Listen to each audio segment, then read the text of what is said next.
آج انڈین کے وزیر خارجہ ڈنمارک تشریف لائے ہوئے تھے۔ روی شنکر کے اعزاز میں بڑا پرامن احتجاج کیا گیا، نعرے لگائے گئے، مودی ٹیررسٹ کے نعرے لگائے گئے، اس کے علاوہ مودی بچر کے نعرے لگائے گئے، پاکستان کے جھنڈے اور کشمیر کے جھنڈے فضا میں لہرا رہے تھے اور پرجوش نعرے لگ رہے تھے۔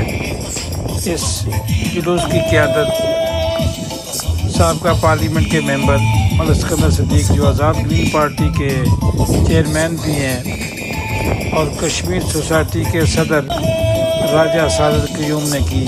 اس کے علاوہ پوری کمیونٹی نے ساتھ دیا، ساری سول سوسائٹی کے لوگ ان کے ساتھ تھے، بلکہ پوری سول سوسائٹی ان کے ساتھ تھی، لیکن چونکہ یہ سامنے قیادت کر رہے تھے اس لیے ان کا نام لیا جا رہا ہے۔ لیکن یہ جو ڈیمونسٹریشن تھی یہ سب جماعتوں، سب تنظیمات کی مل کر سب نے کی، ساری سیاسی جماعتوں نے مل کر کی، لیکن قیادت جو ہے وہ ملک اسکندر صدیق اور جو ہے وہ راجہ سعادت قیوم صاحب نے کی۔